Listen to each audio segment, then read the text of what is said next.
Welcome back to another movie review, aka After I Saw It. Yes, I'm doing this immediately after my review for Scream, but anyways, I'm going to be talking about the new anime film, Belle. You probably haven't heard of this one, but I just went and saw it immediately after Scream, so yeah, I'm going to be talking about it for you guys. Now, this comes from the director of these two films, Mirai and Wolf Children, two great anime films that I really enjoyed. I actually saw Mirai in the theater. I have a review of that on my channel. Also, the director of Boy and the Beast, which I watched recently. That was great as well. The director's name is Mamoru Hosoda, or Hosoda. I'm sorry.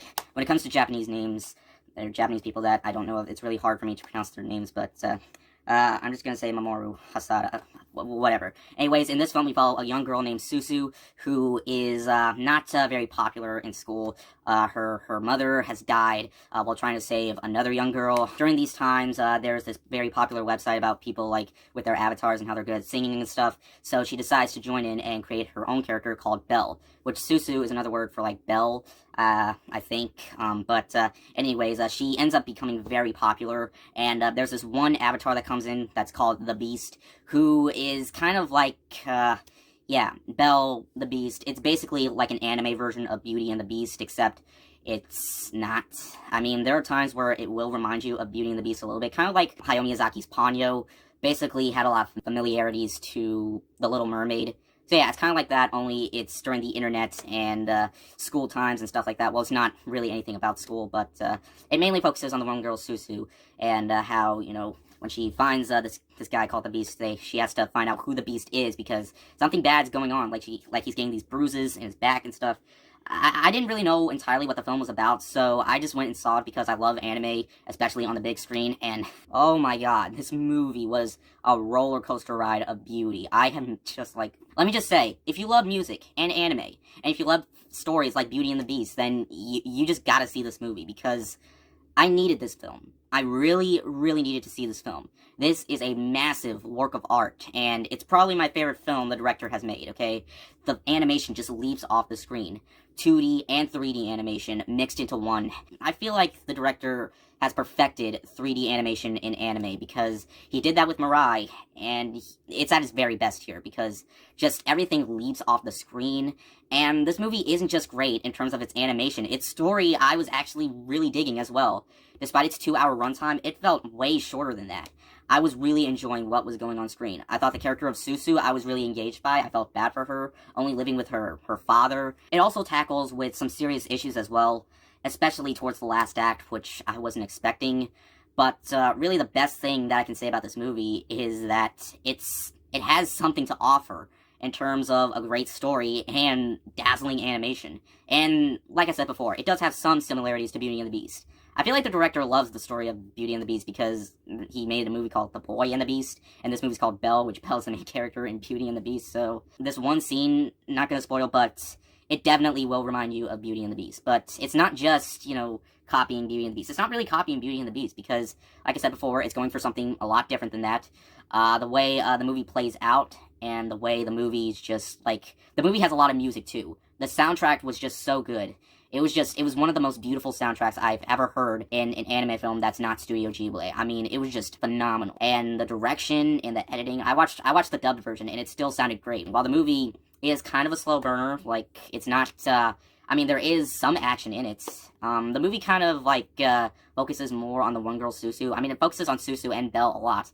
I mean, they're the same character, and both of their characteristics were very interesting. And there's other stuff, too, in the movie that I really dug as well. Like, how it reminded me a lot of, you know, internet stuff that we have today. Like it kind of reminded me of other films that, took place, like, during the internet times, like, I don't know, like, Ralph Breaks the Internet, or Ready Player One. Even though that movie wasn't about the internet, it was about, you know, avatars and stuff like that. It was just, you know, going into worlds like that. It also kind of reminded me of Persona 5 a little bit. Yeah, I'm bringing up Persona 5 again. I talk about that game so much, but it really did. How, you know, the Phantom Thieves go into different worlds, but, it kind of confused me a bit how, this one girl character goes into the screen, because she's basically controlling the character in the screen, just not with a headset or anything like that, just with her body and stuff. But you know what? It kind of did make a little bit more sense when we did, get further into the movie. And the movie can be very entertaining and surprisingly funny at some parts.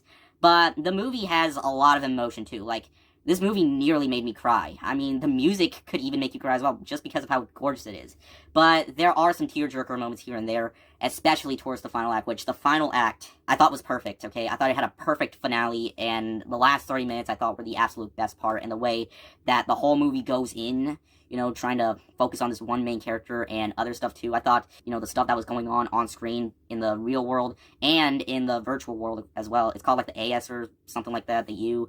I kind of forgot, but in the end, there was just so much this movie was going for, and I just loved every second of it. It was eye candy, and my eyes were just eating it up. But Belle is a work of art. It's easily my favorite film from Mamoru Hosoda.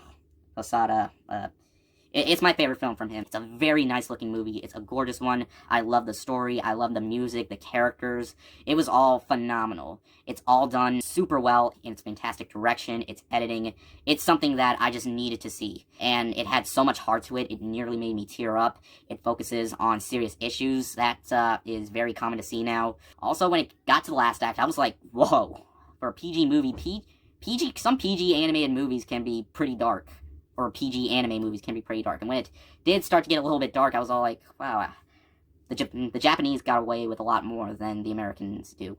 But yeah, Belle was a masterpiece, and if it's playing at a theater near you, if you love music, if you love anime, if you love this type of animation, you are going to love this movie. I absolutely loved it. In fact, when the credits rolled, I did not get up out of my seat. I just stayed till the very end of the credits because the music was just so good. I wanted to listen to it one more time. It's going to stick with me for a really long time, and I want to see it again. Definitely see this film if it's playing near you. It's not a Fathom event type of thing or anything like that, and it's playing in IMAX too. I really needed to see this one, and I'm glad I did.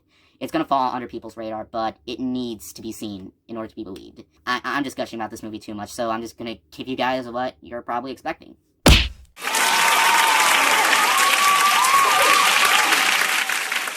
I'm not sure if this counts as a 2022 release because I saw it was made last year, but if it counts more as a 2021 release, then it probably would be my favorite animated movie of last year because I just loved every second of it, and it's the type of animated movies I just love seeing more of, so definitely check this one out if it's playing near you.